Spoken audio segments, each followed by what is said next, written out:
നമസ്കാരം. പ്രഭാത വാർത്തയിലേക്ക് എല്ലാ പ്രേക്ഷകർക്കും സ്വാഗതം. ഞാൻ പ്രജിൻ സി കണ്ണൻ. വാർത്തകളിലേക്ക് വിശദമായി കടക്കുന്നു. വളരെ പ്രധാനപ്പെട്ട ഒരു വാർത്തയിലേക്കാണ് ആദ്യം തന്നെ കടക്കുന്നത്. കോഴിക്കോട് കൊയിലാണ്ടിയിൽ CPIM നേതാവിനെ വെട്ടിക്കൊന്നു. Koyilandy central local secretary PV സത്യനാഥാണ് കൊല്ലപ്പെട്ടത്.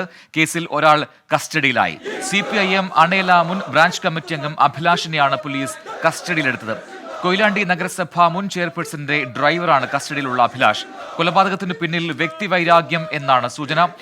കൊയിലാണ്ടി പെരുവട്ടൂരിലെ ചെറിയപ്പുറം ക്ഷേത്രത്തിൽ ഗാനമേള നടക്കുന്നതിനിടയിലാണ് PV സത്യനാഥിനെതിരെ ആക്രമണമുണ്ടായത്. സത്യനാഥിന്റെ ശരീരത്തിൽ മഴുകൊണ്ട് വെട്ടിയ 4ലധികം പാടുകളുമുണ്ട്. മൃതദേഹം പോസ്റ്റ്മോർട്ടത്തിനായി ഇപ്പോൾ കോഴിക്കോട് മെഡിക്കൽ കോളേജിലേക്ക് മാറ്റിയിട്ടുണ്ട്. ഇന്ന് കൊയിലാണ്ടിയിൽ CPIM ഹർത്താൽ ആചരിക്കും. സത്യനാഥിന്റെ സംസ്കാരം ഇന്ന് നടക്കും. സമീർ C മുഹമ്മദും രാഹുൽ സുരേഷ് നൽകും വിശദാംശങ്ങൾ. ആദ്യം സമീർ C മുഹമ്മദിലേക്ക്. സമീർ, കൊയിലാണ്ടിയിലുണ്ട് ഇപ്പോൾ. എന്താണ് ഈ കൊലപാതകത്തിന് കാരണം? അത് വ്യക്തിവൈരാഗ്യം എന്ന് ഉറപ്പിക്കുന്നുണ്ടോ പോലീസ്? എന്താണ് യഥാർത്ഥത്തിൽ ഇന്നലെ സംഭവിച്ചത് അവിടെ?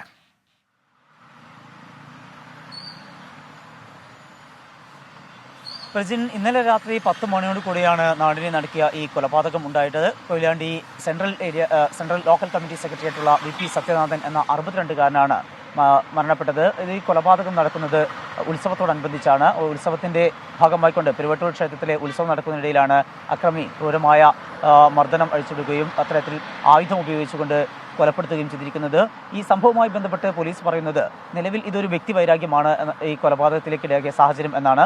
സംഭവവുമായി ബന്ധപ്പെട്ട് അഭിലാഷിനെ പോലീസ് കസ്റ്റഡിയിൽ എടുത്തിട്ടുണ്ട്. സർജിക്കൽ ബ്ലേഡ് ഉപയോഗിച്ചുകൊണ്ടാണ് ഈ അക്രമി ഇത്തരത്തിലുള്ള ഒരു സംഭവം കൊലപാതകം നടത്തിയത് എന്നുള്ള കാര്യമാണ് പോലീസിൽ നിന്ന് ലഭ്യമാകുന്ന വിവരം. ഇയാൾ ഒരു ഡ്രൈവർ കൂടിയാണ്. ഒപ്പം തന്നെ സർജിക്കൽ ഉപകരണങ്ങൾ ഉൾപ്പെടെ വിതരണം ചെയ്യുന്ന ഒരു വാഹനത്തിന്റെ ഡ്രൈവറായാണ് അഭിലാഷ് പ്രവർത്തിക്കുന്നത്. അതുകൊണ്ട് തന്നെ ഇത്തരത്തിലുള്ള ആക്രമിക്കാൻ ആവശ്യമായിട്ടുള്ള സർജിക്കൽ ഉപകരണങ്ങൾ ഉൾപ്പെടെ ഈ വ്യക്തിയുടെ കൈവശം ഉണ്ടായിരുന്നു എന്ന കാര്യം പോലീസ് കണ്ടെത്തിയിട്ടുണ്ട്. പോലീസ് ഈ യുവാവിനെ ഇപ്പോൾ ചോദ്യം ചെയ്തു വരികയാണ്. പെരുവട്ടൂർ സ്വദേശി തന്നെയാണ്. സത്യനാഥുമായി ചില അഭിപ്രായ വ്യത്യാസങ്ങൾ ഉണ്ടായിരുന്നുവെന്നും അതിന്റെ ഭാഗമായാണ് ഇത്തരമൊരു കൊലപാതകമെന്നുമാണ് നമുക്ക് ഇപ്പോൾ ലഭ്യമാകുന്ന വിവരം. ഈ സമയത്ത് ഈ കൊലപാതകം നടക്കുന്ന വേളയിൽ അവിടെ നിരവധി പേർ ഉണ്ടായിരുന്നു. അവർ നോക്കി നിൽക്കെ തന്നെയാണ് ഇത്തരമൊരു അക്രമം ഉണ്ടായത് എന്ന കാര്യവും പോലീസ് കണ്ടെത്തിയിട്ടുണ്ട്. ഇതിന്റെ അടിസ്ഥാനത്തിലാണ് ഈ പ്രതിയെ വളരെ വേഗത്തിൽ തന്നെ കസ്റ്റഡി എടുക്കുകയും തുടർന്നുള്ള നടപടിയിലേക്ക് നീങ്ങുകയും ചെയ്യുന്നത്. വൈകാതെ തന്നെ അറസ്റ്റ് രേഖപ്പെടുത്തും എന്ന കാര്യവും പോലീസ് വ്യക്തമാക്കുന്നുണ്ട്. ഈ സംഭവവുമായി ബന്ധപ്പെട്ട് മറ്റു തലത്തിൽ ഒരു രാഷ്ട്രീയപരമായിട്ടുള്ള തലത്തിലേക്ക് ഈ കാര്യങ്ങൾ എത്തില്ല എന്നാണ് പോലീസ് പറയുന്നത്. കാരണം ഈ വ്യക്തിയും ഒരു മുൻ CPIMന്റെ അംഗമാണ്. അത്തരമൊരു സാഹചര്യം കൂടി പോലീസ് വ്യക്തമാക്കുന്നുണ്ട്. എന്തായാലും നാടിനെ നടക്കിയ ഒരു കൊലപാതകമാണ്. ഇന്നലെ രാത്രിയോട് കൂടിയാണ് ഈ സംഭവം ഉണ്ടായത്. പിന്നീട് താലൂക്ക് ആശുപത്രിയിലേക്ക് കൊണ്ടുപോയി. പക്ഷേ അവിടെ എത്തുമ്പോൾ തന്നെ മരണം സംഭവിച്ചിരുന്നു. ഇപ്പോൾ മൃതദേഹം കോഴിക്കോട് മെഡിക്കൽ കോളേജിലേക്ക് മാറ്റിയിട്ടുണ്ട്. അവിടെയാണ് ഇൻക്വസ്റ്റ് നടപടികളും പോസ്റ്റ്മോർട്ടം നടപടികളും ഉണ്ടാവുക. ഇന്നലെ രാത്രി തന്നെ താലൂക്ക് ആശുപത്രിയിൽ എത്തിക്കൊണ്ട് CPIMന്റെ കോഴിക്കോട് ജില്ലാ സെക്രട്ടറി P മോഹനൻ മാസ്റ്റർ, അതുപോലെ തന്നെ മുതിർന്ന നേതാവ് A പ്രദീപ് കുമാർ ഉൾപ്പെടെയുള്ളവർ എത്തുകയും VP സത്യനാഥിന്റെ കുടുംബാംഗങ്ങളുമൊക്കെ സംസാരിക്കുകയും ഒക്കെ ചെയ്തിരുന്നു. ഏതായാലും വളരെ ദാരുണമായ, വളരെ ഭീതിപ്പെടുത്തുന്ന ഒരു സംഭവം തന്നെയാണുള്ളത്. മക്കൾ ഉൾപ്പെടെ ഈ പുരപ്പറമ്പിൽ ഉണ്ടായിരുന്നു. ആ വേളയിലാണ് ഇത്തരമൊരു സംഭവം ഉണ്ടാവുകയും ചെയ്തത് എന്ന കാര്യവും പോലീസ് കണ്ടെത്തിയിട്ടുണ്ട്. ഏതായാലും സത്യനാഥിന്റെ മൃതദേഹം ഇപ്പോൾ കോഴിക്കോട് മെഡിക്കൽ കോളേജിലാണുള്ളത്. പ്രതി പോലീസിന്റെ കസ്റ്റഡിയിലുണ്ട്. പ്രതിയെ വിശദമായിക്കൊണ്ട് ചോദ്യം ചെയ്തു വരികയാണ്. വടകര DYSPയും അതുപോലെ തന്നെ കൊയിലാണ്ടി CIയുടെയും നേതൃത്വത്തിലാണ് അന്വേഷണം. ഈ സംഭവത്തിൽ മറ്റ് പ്രതികൾ ഇല്ല എന്നാണ് നമുക്ക് ഇപ്പോൾ ലഭ്യമാകുന്ന വിവരം. പ്രജി. സമീർ, ഈ കൊലപാതകം നോക്കുകയാണെങ്കിൽ അത് അത്യന്തം ഞെട്ടിപ്പിക്കുന്നതാണ്. കാരണം ഒരു ക്ഷേത്രോത്സവം നടക്കുന്നു, അവിടെ നൂറുകണക്കിന് ആളുകൾ വന്നിരിക്കുന്ന ഒരു സമയത്ത് എല്ലാവരും നോക്കി നിൽക്കുകയാണ്. മഴുകൊണ്ട് ഈ സത്യനാഥിനെ വെട്ടിക്കൊലപ്പെടുത്തുന്ന ഒരു സാഹചര്യം ഉണ്ടായത്. അതിനെക്കുറിച്ച് പോലീസ് ഏത് രീതിയിലാണ് അന്വേഷിക്കുന്നത്? അങ്ങനെ കൃത്യമായൊരു ആസൂത്രണം അതിന് പിന്നിൽ ഉണ്ടായിട്ടുണ്ടോ? കൃത്യസമയത്ത് എത്തുക, കൊലപാതകം നടത്തുക, അങ്ങനെയൊക്കെയുള്ള കാര്യങ്ങളിലേക്ക് പോയിട്ടുണ്ടോ എന്നൊക്കെ കൃത്യമായി പരിശോധിക്കേണ്ടതുണ്ടല്ലോ. ഈ അഭിലാഷിനൊപ്പം, ഈ കസ്റ്റഡിയിലുള്ള ആൾക്കൊപ്പം മറ്റുള്ള ആൾക്കാർ ഉണ്ടായിട്ടുണ്ടോ, അല്ലെങ്കിൽ സുഹൃത്തുക്കളുണ്ടോ എന്നൊക്കെയുള്ള കാര്യങ്ങൾ പോലീസ് ഇതിനോടകം പരിശോധിച്ച് കഴിഞ്ഞിട്ടുണ്ടോ? വ്യക്തിവൈരാഗ്യം എന്ന് മാത്രം, അതായത് ചില തർക്കങ്ങൾ ഉണ്ടായിരുന്നു ഇവർ തമ്മിൽ എന്നതിലേക്ക് ഒരു കൊലപാതകം ഉണ്ടാകേണ്ട സാഹചര്യമുണ്ടോ? അതൊക്കെ പോലീസ് ഇപ്പോൾ എങ്ങനെയാണ് നോക്കിക്കാണുന്നത്?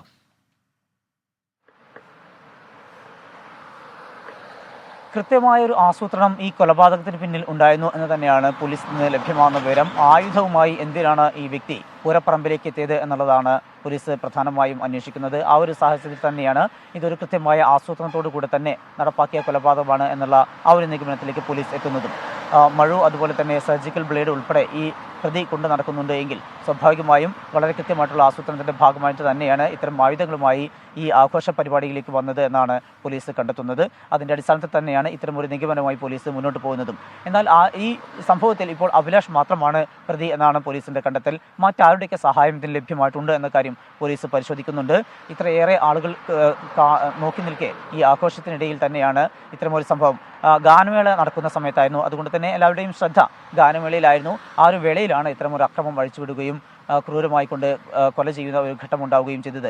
സത്യനാഥുമായി ചില അഭിപ്രായ വ്യത്യാസങ്ങൾ ഉണ്ടാവുകയും നേരത്തെ ഈ അഭിലാഷ് പാർട്ടിയിൽ നിന്ന് നടപടി നേടുകയും ചെയ്തിരുന്നു. പക്ഷേ വളരെ സൗമ്യനായ ഒരു വ്യക്തിത്വമാണ് സത്യനാഥ്. അതുകൊണ്ട് തന്നെ മറ്റു വിധത്തിലുള്ള ഒരു പ്രകോപനം അദ്ദേഹത്തിൻ്റെ ഭാഗത്ത് ഉണ്ടാകില്ല എന്നുള്ള കാര്യം എല്ലാവരും ഒരേപോലെ പറയുന്നുണ്ട്. അത്തരമൊരു ഘട്ടത്തിൽ ഈ മുൻവൈരാഗ്യമല്ലാതെ മറ്റെന്തെങ്കിലും ഒരു സാധ്യതയുണ്ടോ എന്ന കാര്യവും പോലീസ് പരിശോധിക്കുന്നു. നിലവിൽ മുൻവൈരാഗ്യമാണ് ഇത്തരമൊരു സംഭവത്തിൻ്റെ പശ്ചാത്തലം ഈ കൊലപാതകത്തിലേക്ക് നയിച്ച കാരണം എന്നാണ് പോലീസിൽ നിന്ന് ഇപ്പോൾ ലഭ്യമാകുന്ന വിവരം. ഏതായാലും ഈ സംഭവവുമായി ബന്ധപ്പെട്ട് വടകര ഡിവൈഎസ്പിയും അതുപോലെ തന്നെ കൊയിലാണ്ടി CIയുടെയും നേതൃത്വത്തിൽ അന്വേഷണം ആരംഭിച്ചിട്ടുണ്ട്.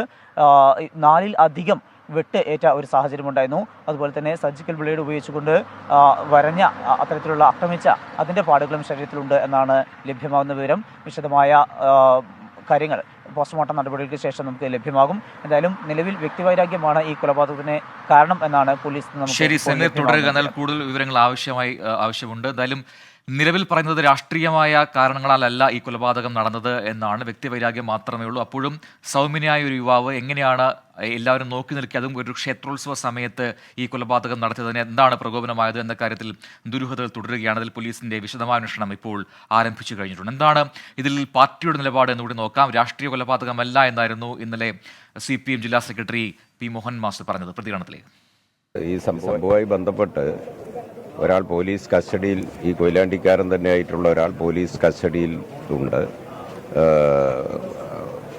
കൂടുതൽ വിവരങ്ങൾ പോലീസ് അന്വേഷിച്ച് വിശദാംശങ്ങൾ മനസ്സിലാക്കും എന്നാണിപ്പോൾ പോലീസ് മേധാവികൾ പറഞ്ഞിരിക്കുന്നത്. അതിനുശേഷം കൂടുതൽ കാര്യങ്ങൾ മനസ്സിലാക്കി നമുക്ക് കാര്യങ്ങൾ പ്രതികരിക്കാം. അക്രമിയുടെ പിന്നിൽ ഏതെങ്കിലും രാഷ്ട്രീയ എതിരാളികളുടെ സ്വാധീനമോ സമ്മർദ്ദമോ ഇടപെടലോ അതുപോലുള്ള ഏതെങ്കിലും കാര്യങ്ങളുണ്ടോ എന്നുള്ളത് പോലീസിന്റെ അന്വേഷണത്തിൽ മനസ്സിലാക്കേണ്ടതാണ്. ഇപ്പോൾ കോഴിക്കോട് മെഡിക്കൽ കോളേജിൽ നിന്നും രാഹുൽ സുരേഷ് കൂടി ചേരുന്നുണ്ട്. രാഹുൽ, പാർട്ടി പറയുന്നുണ്ട് ഇതിനകത്ത് പിന്നിൽ രാഷ്ട്രീയമുണ്ടോ എന്ന കാര്യത്തിൽ ഒരു അന്വേഷണം വേണം. നിലവിൽ അത്തരം കാര്യങ്ങൾ തോന്നുന്നില്ല എന്ന് പറയുന്നു. രണ്ടുപേരും, അതായത് ഒന്ന് ലോക്കൽ കമ്മിറ്റി സെക്രട്ടറിയാണ്, മറ്റൊന്ന് നേരത്തെ പാർട്ടിയുമായി അടുത്ത ബന്ധമുള്ള ആളാണ്. ഈ പോസ്റ്റ്മോർട്ടത്തിലാണ് കൃത്യമായി എന്താണ് മരണകാരണമായതെന്നൊക്കെ കാര്യങ്ങൾ വ്യക്തമാവുക. ആ നടപടികളിലേക്ക് എപ്പോഴായിരിക്കും കടക്കുക രാഹുൽ? പ്രജിൻ, ഇന്നലെ രാത്രി 1 മണിയോടുകൂടിയാണ് സത്യനാഥന്റെ മൃതദേഹം കോഴിക്കോട് മെഡിക്കൽ കോളേജിൽ എത്തിച്ചത്. 7 മണിയോടുകൂടി ഇൻക്വസ്റ്റ് നടപടികൾ ആരംഭിക്കുമെന്നാണ് നമുക്ക് ലഭിക്കുന്ന വിവരം. കൊയിലാണ്ടി പോലീസിന്റെ നേതൃത്വത്തിലാണ് ഇൻക്വസ്റ്റ് നടപടികൾ നടക്കാൻ പോകുന്നത്. ഏതാണ്ട് 2 മണിക്കൂർ കൊണ്ട് ഈ ഇൻക്വസ്റ്റ് നടപടികൾ പൂർത്തിയാവുകയാണെങ്കിൽ 9 മണിയോടുകൂടി പോസ്റ്റ്മോർട്ടം നടപടികളും ആരംഭിക്കും. ഒരു പ്രത്യേക കേസ് കൂടി ആയതുകൊണ്ട് തന്നെ പോസ്റ്റ്മോർട്ടം നടപടികൾക്ക് അല്പം സമയമെടുക്കുമെന്നാണ് നമുക്ക് ലഭിക്കുന്ന വിവരം. ഏതാണ്ട് 2 മണിക്കൂർ മുതൽ 3 മണിക്കൂർ വരെ പോസ്റ്റ്മോർട്ടത്തിനും സമയമെടുക്കാനാണ് സാധ്യത. അങ്ങനെ വരികയാണെങ്കിൽ ഏതാണ്ട് 12 മണിയോടുകൂടി മാത്രമായിരിക്കും സത്യനാഥന്റെ മൃതദേഹം കുടുംബാംഗങ്ങൾക്ക് വിട്ടു നൽകുക. നിലവിൽ കൊയിലാണ്ടിയിൽ ഹർത്താൽ ആചരിക്കുന്ന ഒരു സാഹചര്യം കൂടിയുണ്ട്. മൃതദേഹം ബന്ധുക്കൾക്ക് വിട്ടു നൽകിയാൽ കൂടി കൊയിലാണ്ടിയിലെ വിവിധയിടങ്ങളിൽ പൊതുദർശന ചടങ്ങുകൾ ഉൾപ്പെടെ നടക്കാനാണ് സാധ്യത. അതിനുശേഷം വൈകിട്ടോടുകൂടി ഇന്ന് വൈകിട്ടോടുകൂടി സംസ്കാരം നടത്താനാണ് നിലവിൽ തീരുമാനമായിട്ടുള്ളത്. എന്താണെങ്കിലും ഈ സംഭവത്തിൽ നിലവിൽ മറ്റ് രാഷ്ട്രീയ പ്രശ്നങ്ങൾ ഇല്ല, അതായത് രാഷ്ട്രീയ പക ഇതിനില്ല എന്നാണ് നിലവിൽ പ്രതീക്ഷിക്കുന്നത്. അപ്പോഴും ഇയാൾ സത്യനാഥ് ലോക്കൽ സെക്രട്ടറി ആയിരുന്ന കീഴിലുള്ള ബ്രാഞ്ചിലായിരുന്നു വർക്ക് ചെയ്തുകൊണ്ടിരുന്നത്. അതുകൊണ്ട് അത്തരത്തിൽ പാർട്ടിയിൽ നിന്നും പുറത്താക്കിയതുമായി ബന്ധപ്പെട്ട തർക്കമാണ് ഈ കൊലപാതകത്തിൽ എത്തിച്ചതെന്ന നിഗമനത്തിലാണ് നിലവിൽ പോലീസും അതോടൊപ്പം തന്നെ പാർട്ടിയും ഉള്ളത്. മറ്റു പാർട്ടികൾക്ക് ഈ കൊലപാതകത്തിൽ ബന്ധമില്ല എന്നതാണ് നിലവിലെ പ്രാഥമികമായ നിഗമനം. ഇതിൽ കൂടുതൽ അന്വേഷണം നടത്തിയാൽ മാത്രമാണ് ഒരു വ്യക്തത വരികയുള്ളൂ. എന്താണെങ്കിലും പ്രതിയെ കസ്റ്റഡിയിലെടുക്കാനായത് പോലീസിന് ആത്മവിശ്വാസം നൽകുന്നുണ്ട്. വിശദമായി തന്നെ ചോദ്യം ചെയ്തുകൊണ്ടിരിക്കുകയാണ്. ആ ചോദ്യം ചെയ്യലിനൊടുവിൽ കൂടുതൽ ആളുകൾക്ക് ഇതിൽ ബന്ധമുണ്ടോ എന്ന കാര്യത്തിൽ ഒരു വ്യക്തത വരും. അതോടൊപ്പം തന്നെ വ്യക്തിവൈരാഗ്യം തന്നെയാണോ ഈ കൊലപാതകത്തിൽ എത്തിച്ചതെന്ന് സംബന്ധിച്ച് ഒരു സ്ഥിരീകരണം വരികയും ചെയ്യും. ഒരു കാര്യം ഉറപ്പാണ്, കൊലപാതകം നടത്താൻ ഉറച്ചു തന്നെയാണ് പ്രതി ഈ പൂരപ്പറമ്പിൽ എത്തിയതെന്ന കാര്യത്തിൽ സംശയമില്ല. കാരണം ഈ സത്യനാഥിന്റെ പുറത്തും കഴുത്തിലുമായി ഏതാണ്ട് 4 വെട്ടേറ്റ പാടുകളുണ്ട്. അതോടൊപ്പം കൊലപാതകത്തിന് ഉപയോഗിക്കുന്ന ഉപയോഗിക്കാൻ ആവശ്യമായ കാര്യങ്ങളെല്ലാം തന്നെ ഈ കൊലപാതകിയുടെ കയ്യിലും പ്രതിയുടെ കയ്യിലും ഉണ്ടായിരുന്നു. അതുകൊണ്ട് കൊലപാതകം നടത്താൻ ഉറച്ചു തന്നെയാണ് പ്രതി ഈ പൂരപ്പറമ്പിൽ എത്തിയത് എന്ന കാര്യത്തിൽ യാതൊരു സംശയവുമില്ല. അതോടൊപ്പം ഈ സംഭവം കണ്ട ആളുകൾ ഉണ്ടോ എന്ന കാര്യത്തിലാണ് ഇനി ഒരു വ്യക്തത വരേണ്ടത്. മക്കൾ കൂടെ ഉള്ളപ്പോഴാണ് ഈ കൊലപാതകം നടത്തിയെന്ന ചില വിവരങ്ങൾ പുറത്തു വരുന്നുണ്ട്. അതോടൊപ്പം തന്നെ ഈ സമീപത്തെ പൂരപ്പറമ്പിലെ ഉൾപ്പെടെ CCTV ദൃശ്യങ്ങളും പോലീസ് ശേഖരിച്ചിട്ടുണ്ട്. ഇന്നലെ രാത്രി ഏതാണ്ട് 11 മണിയോടുകൂടിയാണ് ഈ സംഭവം നടക്കുന്നത്. അതുകൊണ്ട് രാത്രി കൂടി ആയതിനാൽ കൂടുതൽ വിവരങ്ങൾ തേടുന്നതിന് പോലീസ് നിലവിലൊരു വെല്ലുവിളി ആവുന്നുണ്ട്. അതുകൊണ്ട് തന്നെ ഇന്ന് രാവിലെ ഇത് സംബന്ധിച്ച് കൂടുതൽ തെളിവുകൾ ശേഖരിച്ച ശേഷം അന്വേഷണം ഊർജിതമാക്കാനാണ് നിലവിൽ പോലീസിന്റെ തീരുമാനം. അതോടൊപ്പം കൊലപാതകം നടത്തിയ തെളിവുകൾ ഉൾപ്പെടെ ഈ വെട്ടുകത്തി, അതോടൊപ്പം തന്നെ ബ്ലേഡ്, ആ സാധനങ്ങൾ എല്ലാം തന്നെ കണ്ടെത്തേണ്ട ഒരു സാഹചര്യം കൂടിയുണ്ട്. എന്താണെങ്കിലും ഊർജിതമായ അന്വേഷണമാണ് പോലീസിന്റെ നേതൃത്വത്തിൽ നടക്കുന്നത്. അതോടൊപ്പം ചോദ്യം ചെയ്യലും പുരോഗമിക്കുന്നു. ഇന്ന് ഉച്ചയോടുകൂടി തന്നെ കൊലപാതകം സംബന്ധിച്ച ഒരു വ്യക്തമായ തീരുമാനം, കാരണം അത് പുറത്തു വരും എന്ന് തന്നെയാണ് പ്രതീക്ഷിക്കുന്നത്. പ്രജൻ, രാഹുൽ, ഇന്ന് സംസ്കാരം നടക്കുമെന്നാണ് നേരത്തെ അറിയിപ്പ് ലഭിച്ചത്. അത് നോക്കുകയാണെങ്കിൽ ഈ പോസ്റ്റ്മോർട്ടം നടപടികൾ ഉച്ചയോടെ പൂർത്തിയാക്കി മൃതദേഹം വിട്ടു നൽകേണ്ടതുണ്ട്. ഈ പാർട്ടി നേതാക്കളൊക്കെ തന്നെ മെഡിക്കൽ കോളേജിൽ എത്തിയിട്ടുണ്ടോ? അവിടെ ഇപ്പോൾ ആരൊക്കെയുണ്ട്?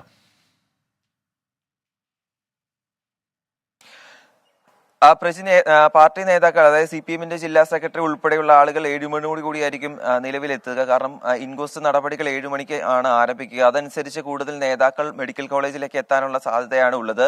അതോടൊപ്പം നിലവിൽ പാർലമെന്റ് തെരഞ്ഞെടുപ്പ് കൂടി അടുക്കുന്ന ഒരു സാഹചര്യത്തിൽ ഇതിനെ രാഷ്ട്രീയമായി തന്നെ നേരിടാനാണ് നിലവിൽ പാർട്ടി ആലോചിക്കുന്നതെന്നാണ് നമുക്ക് ലഭിക്കുന്ന വിവരം. ഇന്നലെ രാത്രിയിൽ നമ്മൾ കൊയിലാണ്ടിയിൽ CPM ജില്ലാ സെക്രട്ടറി ഉൾപ്പെടെ അതോടൊപ്പം കൂടുതൽ പാർട്ടി നേതാക്കളും കൊയിലാണ്ടിയിൽ എത്തിയിരുന്നു. ഇൻക്വസ്റ്റ് നടപടികളും പോസ്റ്റ്മോർട്ടം നടപടികളും ഇന്ന് കോഴിക്കോട് മെഡിക്കൽ കോളേജിൽ നടക്കുന്നതിനാൽ രാവിലെ ഈ നേതാക്കളെല്ലാം തന്നെ കോഴിക്കോട് മെഡിക്കൽ കോളേജിലേക്ക് എത്താനുള്ള സാധ്യതയാണ് നിലവിലുള്ളത്. നിലവിൽ ഇവിടേക്ക് ആരും എത്തിയിട്ടില്ല. അല്പസമയത്തിനുള്ളിൽ തന്നെ പോലീസുമായി ബന്ധപ്പെട്ട ആളുകളും കൊയിലാണ്ടി CIയുടെ നേതൃത്വത്തിലാണ് ഇൻക്വസ്റ്റ് നടപടികൾ ആരംഭിക്കാൻ പോകുന്നത്. അതുകൊണ്ട് കൊയിലാണ്ടി പോലീസിന്റെ നേതൃത്വത്തിലുള്ള സംഘം അല്പസമയത്തിനുള്ളിൽ എത്തും. 7 മണിയോടുകൂടി തന്നെ ഇൻക്വസ്റ്റ് നടപടികൾ ആരംഭിക്കും. അതിനുശേഷമായിരിക്കും ഏതാണ്ട് 9 മണിയോടുകൂടി പോസ്റ്റ്മോർട്ടം നടപടികൾ ആരംഭിക്കുക. നിലവിലെ നിശ്ചയിച്ചത് പ്രകാരം ഉച്ചയ്ക്ക് ശേഷം ഏതാണ്ട് വൈകിട്ടോട് കൂടി സംസ്കാര ചടങ്ങുകൾ നടക്കും എന്നാണ് നമുക്ക് ലഭിക്കുന്ന വിവരം. മുമ്പ് സൂചിപ്പിച്ച പോലെ തന്നെ നിലവിൽ കൊയിലാണ്ടിയിൽ ഹർത്താൽ ആചരിക്കുകയാണ്. അതുകൊണ്ട് അവിടെ വിവിധയിടങ്ങളിൽ പൊതുദർശന ചടങ്ങുകൾ ഉണ്ടായിരിക്കും. അതിനുശേഷം മാത്രമായിരിക്കും ഈ സംസ്കാര ചടങ്ങുകളിലേക്ക് കടക്കുക. പ്രജി, രാഹുൽ സുരേഷ് തുടരുക. എന്തായാലും കോഴിക്കോട് കൊയിലാണ്ടിയിലാണ് CPM നേതാവിനെ വെട്ടിക്കുന്നത്. ആ നടുക്കത്തിലാണിപ്പോൾ ആ നാടാകെ. Koyilandy central local secretary PV സത്യനാഥാണ് കൊല്ലപ്പെട്ടത്. ആ മേഖലയിൽ കൃത്യമായ ജനസ്വാധീനമുള്ളൊരു നേതാവാണ് ഇപ്പോൾ കൊല്ലപ്പെട്ടിരിക്കുന്നത്. കേസിൽ ഒരാൾ കസ്റ്റഡിയിലായി. അതിലും വളരെ ദുരൂഹതകളും ഒക്കെ തുടരുകയാണ്. ആ ഞെട്ടൽ മാറുന്നില്ല നാട്ടുകാർക്ക്. ആ രീതിയിലുള്ള പ്രതികരണങ്ങളും ആ മേഖലയിൽ നിന്ന് വന്നുകൊണ്ടിരിക്കുന്നു. കസ്റ്റഡിയിലുള്ള അഭിലാഷ് ബ്രാഞ്ച് കമ്മിറ്റി അംഗമായിരുന്നു മുൻപ്. CPM-മായി ചേർന്ന് നിൽക്കുന്ന ഒരു യുവാവ് കൂടിയാണ് ഈ കൊലപാതകം നടത്തിയതെന്നാണ് ഇപ്പോൾ ലഭിക്കുന്ന വിവരങ്ങൾ. ഒപ്പം PV സത്യനാഥിൻ്റെ അയൽവാസി കൂടിയാണ് ഈ കസ്റ്റഡിയിലുള്ള അഭിലാഷ് എന്ന വാർത്തകൾ കൂടി ഇപ്പോൾ പുറത്തു വരുന്നുണ്ട്. വ്യക്തിവൈരാഗ്യം മാത്രമാണ് ഈ കൊലപാതകത്തിന് പിന്നിൽ നിന്ന് പ്രാഥമിക വിവരങ്ങൾ വരുന്നു. പക്ഷേ മറ്റെന്തെങ്കിലും കാരണങ്ങളുണ്ടോ, അതിൽ രാഷ്ട്രീയമുണ്ടോ എന്നൊക്കെയുള്ള കാര്യങ്ങൾ ഇനി അന്വേഷണത്തിലായിരിക്കും ബോധ്യപ്പെടുക. ആ രീതിയിലാണ് ഇപ്പോൾ CPM-ന്റെയും നിലപാട്. പ്രഭാത വാർത്ത തുടരുന്നു. മറ്റൊരു വാർത്തയിലേക്ക് കടക്കുന്നു. കർഷകൻ ശുഭ്കരണിന്റെ കൊലപാതകത്തിൽ രാജ്യവ്യാപക പ്രതിഷേധവുമായി കർഷക സംഘടനകൾ ഇന്ന് കരിദിനം ആചരിക്കും. തിങ്കളാഴ്ച ദേശീയതലത്തിൽ ട്രാക്ടർ മാർച്ചും സംഘടിപ്പിക്കും. അടുത്ത മാസം 14 മഹാപഞ്ചായത്ത് സംഘടിപ്പിക്കാനും തീരുമാനമായിട്ടുണ്ട്. ഹരിയാന പോലീസിനെതിരെ കൊലപാതക കുറ്റം ചുമത്തി കേസെടുക്കണമെന്നാണ് കർഷക സംഘടനകളുടെ ആവശ്യം. ശംഭു ഖനൌരി അതിർത്തിയിൽ നിലവിൽ സമാധാനപരമാണ് കർഷകരുടെ സമരം. ഡൽഹി അതിർത്തികളിൽ സുരക്ഷ ശക്തമാക്കിയിട്ടുണ്ട്. ഡൽഹിയിൽ നിന്നും R രാധാകൃഷ്ണൻ നൽകും ഏറ്റവും പുതിയ വിവരങ്ങൾ. RK, good morning. കർഷകർ സമരവുമായി മുന്നോട്ട് നീങ്ങുന്നു. ഒപ്പം വലിയ പ്രതിഷേധം ഈ കർഷകന്റെ കൊലപാതകത്തിൽ അത് സംഘടിപ്പിക്കാനും തീരുമാനമായിട്ടുണ്ട്. ഏതൊക്കെ രീതിയിൽ, എങ്ങനെയൊക്കെ, എവിടെയൊക്കെ പ്രതിഷേധം നടത്താനാണ് ഇപ്പോൾ കർഷകർ തീരുമാനിച്ചിരിക്കുന്നത്?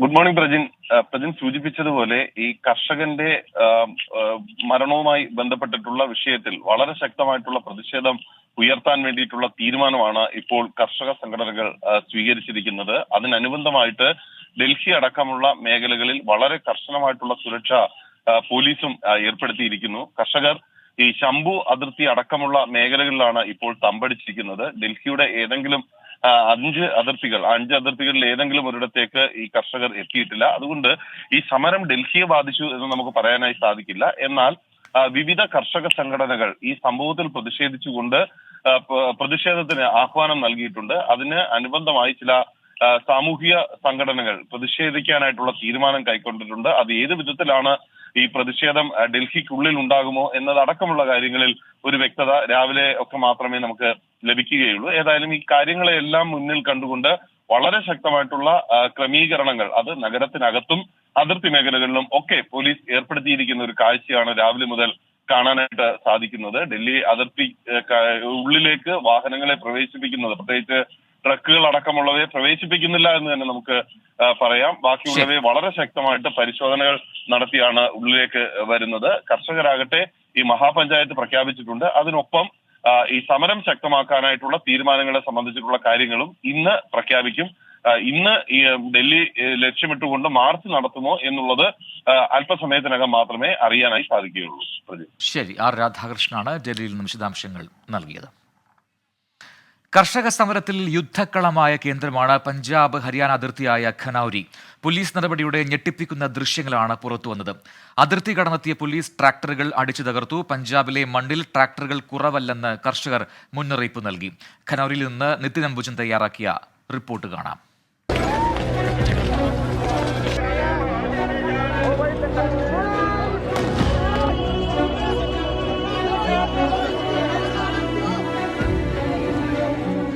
കർഷക സമരത്തിനിടെയുണ്ടായ പോലീസ് നടപടിയുടെ ഭീകരമായ ചിത്രമാണ് ഖനൌരിയിലേത്.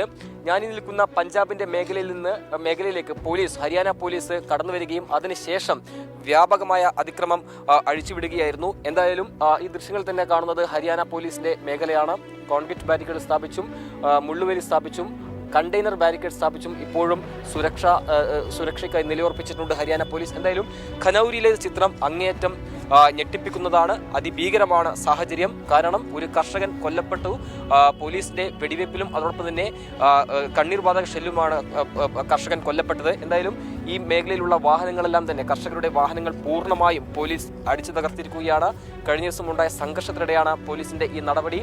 ഈ വാഹനത്തിന്റെ ചില്ലുകളെല്ലാം തന്നെ പൂർണ്ണമായും തകർത്തു. മാത്രമല്ല ടയറുകളെല്ലാം തന്നെ പൂർണ്ണമായും നശിച്ചിട്ടുണ്ട്.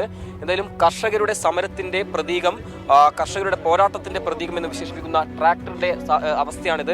ട്രാക്ടറുകൾ മുന്നോട്ടേക്ക് പോകാതിരിക്കാൻ ടയറുകൾ നശിപ്പിച്ചു. അതോടൊപ്പം തന്നെ 4 ടയറുകളും നശിപ്പിച്ചിരിക്കുകയാണ്. കൂടാതെ എഞ്ചിനെല്ലാം തന്നെ തകർക്കപ്പെട്ടിട്ടുണ്ട്. ഇത്തരത്തിൽ ഏതാണ്ട് 15-ലധികം ട്രാക്ടറുകൾ ഇങ്ങനെ പൂർണ്ണമായും നശിച്ചു എന്നാണ് കർഷകർ വളരെ വേദനയോടെ തന്നെ വ്യക്തമാക്കുന്നത്. ഇനിയുള്ള ദിവസങ്ങളിൽ കർഷകർ സമരവുമായി മുന്നോട്ട് പോകുമ്പോൾ സ്വാഭാവികമായിട്ടും മറ്റ് കൂടുതൽ ട്രാക്ടറുകൾ ഇവിടെ എത്തിച്ചുകൊണ്ട് ഖനൌരിയിൽ നിന്ന് മുന്നോട്ടേക്ക് നീങ്ങാനാണ് ഇപ്പോൾ തീരുമാനിച്ചിരിക്കുന്നത്. എന്തായാലും വലിയ തരത്തിലുള്ളൊരു പ്രതിഷേധം കർഷകർക്കിടയിൽ ഇപ്പോൾ രൂപപ്പെട്ടിട്ടുണ്ട്. വാഹനങ്ങളെല്ലാം തന്നെ പോലീസ് പൂർണ്ണമായും ഹരിയാന പോലീസ് പഞ്ചാബിലേക്ക് കടന്നുകൊണ്ട് പൂർണ്ണമായും തകർത്തു എന്ന് പറയുമ്പോൾ സ്വാഭാവികമായിട്ടും വലിയ തരത്തിലുള്ള പ്രതിഷേധമാണ് ഇപ്പോൾ കർഷകർക്കിടയിൽ ഉയർന്നിരിക്കുന്നത്. हमारे खालसा एड वाले को सटो मारी जहाँ पंजाब में जाकर गाड़ी तोड़ दी, 25-30 ट्रैक्टर जमा डैमेज कर दिए। आर्मी आ गई विच, अनपछाते जो उनके बंदे थे वो थे, उन असला था, असला गोली सीधी चलाते थे, मारते थे। शांतमय किसानों में ट्रालियों में बैठे हुए बुजुर्गों में डांगे लाठी मराई। वो भाई वहाँ पे था, वो बट पे डॉल पे वो कोठा दिख रहा है ना, वहाँ से गोली चलाई है उन्होंने। फिर उसके बाद वहाँ से भी बंदों ने गोली चलाई।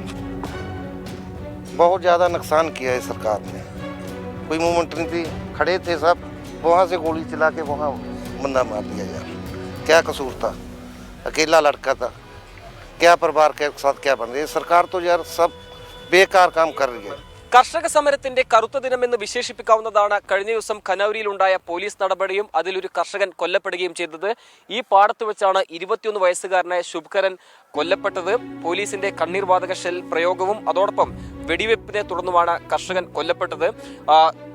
ഖനൌരിയിലെ ഈ റോഡിലും അതോടൊപ്പം തന്നെ പാടത്തുമായി കർഷകർ സംഘടിക്കുകയായിരുന്നു. അതിനുശേഷം ഡൽഹി ചലോ മാർച്ച് പ്രഖ്യാപിച്ചതിനു പിന്നാലെ കർഷകർ മുന്നോട്ടേക്ക് നീങ്ങുന്നതിനിടയിലാണ് പോലീസിന്റെ നടപടി ഉണ്ടായത്. ഈ കാണുന്ന മേഖല പഞ്ചാബിന്റേതാണ്. ഹരിയാന പോലീസ് പഞ്ചാബിലേക്ക് കടന്ന് അതിനുശേഷം പോലീസ് നടപടി ഉണ്ടായി എന്നാണ് കർഷകരെല്ലാം തന്നെ ആരോപിക്കുന്നത്. ഈ പാടത്ത് കർഷകരുടെ ചെരുപ്പ് അവശിഷ്ടവും അതോടൊപ്പം തന്നെ ടിയർ ഗ്യാസ്, പോലീസ് പ്രയോഗിച്ച ടിയർ ഗ്യാസ് അവശിഷ്ടവും എല്ലാം തന്നെ നമുക്ക് കാണാൻ സാധിക്കും. വലിയ പ്രതിഷേധം ശുഭ്കരന്റെ കൊലപാതകത്തിൽ ഉയർന്നിട്ടുണ്ട്. ഡൽഹിയിലേക്ക് എന്തായാലും പിന്നോട്ടില്ല, മുന്നോട്ടേക്ക് തന്നെ പോകുമെന്ന പ്രഖ്യാപനം തന്നെയാണ് കർഷകർ നടത്തുന്നത്. ഖനൌരിയിൽ നിന്ന് സന്ദീപ് മാലിക്കിനൊപ്പം നിതിൻ അംബുജൻ, 24. കേന്ദ്ര സംസ്ഥാന സർക്കാരുകൾക്കെതിരായ ജനവികാരം ലോക്സഭാ തെരഞ്ഞെടുപ്പിൽ UDFന് ഗുണം ചെയ്യുമെന്ന് മുൻ മന്ത്രി ഡൊമിനിക് പ്രസന്റേഷൻ. വയനാട്ടിൽ രാഹുൽ ഗാന്ധിക്കാണ് സാധ്യത. സിറ്റിംഗ് എംപിമാർ മത്സരിക്കുന്നത് പാർട്ടിക്ക് ഗുണം ചെയ്യും. ആലപ്പുഴയിൽ KC വേണുഗോപാൽ മത്സരിച്ചാൽ വിജയം ഉറപ്പാണ്. പൊതുജനങ്ങൾക്കല്ല അണികൾക്ക് പറ്റിയ സ്ഥാനാർത്ഥിയാണ് എറണാകുളത്തെ CPM സ്ഥാനാർത്ഥിയെന്ന് ഡൊമിനിക് പ്രസന്റേഷൻ 24-നോട് പറഞ്ഞു. CPM ആണല്ലോ. CPM ആകുമ്പോഴേക്കും അവർക്കൊരു ബേസ് വോട്ടുണ്ട്, ഒരു 25-30% അവർക്ക് വോട്ടുണ്ട്. പിന്നെ അവർ ശ്രമിക്കുന്നത് അവർക്ക് കിട്ടാത്ത വോട്ടുകൾ, UDF പോകുന്ന വോട്ട് എങ്ങനെ പിടിക്കാൻ കഴിയും. ആ ഒരു ശ്രമത്തിൻ്റെ ഭാഗമായിട്ട് ഒത്തിരിയേറെ പരീക്ഷണങ്ങൾ അവർ നടത്തി. അതൊക്കെ പരാജയപ്പെട്ടു. സാധാരണ ഒരു വനിതയ്ക്ക് ഒരു പാർട്ടി മെമ്പർഷിപ്പ് കിട്ടണമെങ്കിൽ ഹാർഡ് കോർ ആയിരിക്കണമല്ലോ. ഒരു പാർട്ടി മെമ്പറാണ്, ഇത് മാത്രം അവർ 3 പ്രാവശ്യം പറവൂര് മുനിസിപ്പൽ കൗൺസിലർ ആയെന്ന് പറഞ്ഞു. അപ്പോൾ അവർക്ക് പാർട്ടി അണികൾക്ക് പറ്റിയ കണ്ടേറ്റാണ്. പക്ഷേ പൊതുജന സമൂഹത്തിൽ അവരെത്രമാത്രം അത് എഫക്റ്റീവ് ആണെന്ന് കണ്ടതെന്ന് പറയാം. ഞങ്ങൾ വളരെ കോൺഫിഡൻ്റ് ആണ്. ലോക്സഭാ തെരഞ്ഞെടുപ്പിൽ കോഴിക്കോടും വടകരയും UDF ഭൂരിപക്ഷം വർദ്ധിപ്പിക്കുമെന്ന് Kozhikode DCC president advocate K. Praveen Kumar. ഫാസിസത്തെ നേരിടാൻ കോൺഗ്രസിനെ കഴിയൂ. സംസ്ഥാനത്തെ വിലക്കയറ്റം ഉൾപ്പെടെയുള്ള പ്രശ്നങ്ങൾ LDFന് തിരിച്ചടിയാകുമെന്നും പ്രവീൺകുമാർ പറഞ്ഞു. ലോക്സഭാ തെരഞ്ഞെടുപ്പുള്ള ഒരുക്കങ്ങളുമായി കോൺഗ്രസ് മുന്നോട്ട് പോവുകയാണ്. നമുക്കിപ്പം Kozhikode DCC president advocate K. Praveenkumar ചേരുന്നുണ്ട്. ഈ ജില്ലയിൽ 2 പാർലമെൻറ്റ് മണ്ഡലങ്ങളാണുള്ളത്. അവിടെ സ്ഥാനാർത്ഥിത്വം സംബന്ധിച്ചുള്ള ഏകദേശ ധാരണയായി എന്നാണ് അറിയുന്നത്. എന്തൊക്കെയാണ് തീരുമാനങ്ങൾ? അല്ല, ജില്ലയിലെ കോൺഗ്രസും പൊതുസമൂഹവും ആഗ്രഹിക്കുന്നത് കോഴിക്കോട് MK രാഘവനും വടകരയിൽ KM മുരളീധരനും മത്സരം തന്നെയാണ്. വിസ്മയകരമായ ഭൂരിപക്ഷമായിരിക്കും. അതിനൊരുപാട് കാരണങ്ങളുണ്ട്. ഒന്നാമത്, കേരളീയ മനസ്സ് ഫാസിസത്തിനെതിരാണ്. ഫാസിസ്റ്റുകളെ നേരിടുവാൻ വർത്തമാനകാല ഇന്ത്യയിൽ കോൺഗ്രസിനെ സാധിക്കുന്ന തിരിച്ചറിവും മലയാളികൾക്കുണ്ട്. രണ്ടാമത്, പിണറായി സർക്കാരിനുള്ള ജനരോഷം അത് നിസ്സാരമല്ല. മാർക്സിസ്റ്റ് പാർട്ടിക്ക് അകത്തുപോലും ജനരോഷം വർദ്ധിക്കുകയാണ്. അതിനെതിരെയുള്ള വികാരം UDF ഒരുപാട് അനുകൂലമാണ്. കഴിഞ്ഞ 15 വർഷക്കാലം കൊണ്ട് കോഴിക്കോട്ട് MK രാഘവൻ കൊണ്ടുവന്ന വികസനം സമാനതകളില്ലാത്തതാണ്. നാളുകളിൽ കോഴിക്കോടിൻ്റെ ചരിത്രം ആരെങ്കിലും എഴുതുകയാണെങ്കിൽ അവിടെ സുവർണ്ണ ലിപികളായിരിക്കും MK രാഘവൻ്റെ പേര് രേഖപ്പെടുക. വിളിച്ചാൽ വിളിപ്പുറത്തുള്ള MP, 24 മണിക്കൂറും പ്രവർത്തിക്കുന്ന MP ഓഫീസ്, പെട്ടിക്കട മുതൽ വിമാനത്താവളം വരെയുള്ള പ്രവർത്തനങ്ങളിൽപ്പെട്ട ജനപ്രതിനിധി, എല്ലാം കൊണ്ടും MK രാഘവൻ്റെ പ്രതിച്ഛായ ആർക്കും മറികടക്കുന്നതാണ്. വടകരയിലാണെങ്കിൽ ശ്രീ KM മുരളീധരൻ, അദ്ദേഹം ഒരു സ്റ്റേച്ചറുള്ള നേതാവാണ്. അദ്ദേഹം ഒരുപാട് തിരക്കുള്ള ജനപ്രതിയായിരുന്നു. എന്നിട്ട് പോലും അദ്ദേഹം പരമാവധി സമയങ്ങളിൽ വടകര ലോക്സഭാ മണ്ഡലങ്ങളായിരുന്നത്. അദ്ദേഹം നിറസാന്നിധ്യമായിരുന്നു. ഒരു പ്രതിപക്ഷ MP ആയിട്ടാണ് അദ്ദേഹം ഇരുന്നത്. എന്നിട്ട് പോലും തന്നാൽ കൊണ്ട് കഴിയുന്ന വികസനം നടത്തിയെന്ന് മാത്രമല്ല, കഴിഞ്ഞ 5 വർഷക്കാലം കൊണ്ട് നിറസാന്നിധ്യമുള്ള MP എന്ന പേരെടുക്കാൻ മുരളീധരൻ കഴിയും. രാഹുൽ കുറിച്ച് നമ്മുടെ ആവശ്യമില്ലല്ലോ. 3 സീറ്റും കഴിഞ്ഞ തവണത്തെ ഭൂരിപക്ഷത്തേക്കാൾ ഞങ്ങൾ ജയിക്കും. കോഴിക്കോട് എളമരം കരീമിൻ്റെ പേരാണ് ഉയർന്നു കേൾക്കുന്നത്. അതുപോലെ വടകരയിൽ ശൈലജ ടീച്ചറെ പേര് ഉൾപ്പെടെ കേൾക്കുന്നുണ്ട്. എതിരാളികൾ ആരായാലും കോൺഗ്രസ് അതിനെ എങ്ങനെ കാണുന്നത്? ആരായാലും LDF സ്ഥാനാർത്ഥിയല്ലേ. അല്പം ബോധമുള്ള LDFന് വോട്ട് ചെയ്യുമോ? എതിരാളി ആരെന്നുള്ള പ്രശ്നമേ അല്ല. ഇത് വ്യക്തികൾ തമ്മിലുള്ള പോരാട്ടമല്ല, 2 ആശയങ്ങൾ തമ്മിലുള്ള പോരാട്ടമാണ്. പക്ഷേ കോഴിക്കോടെ സംബന്ധിച്ച് 2 പോരാട്ടം ഞങ്ങൾ റെഡിയാണ്. വ്യക്തിപരമായ പോരാട്ടത്തിന് റെഡിയാണ്.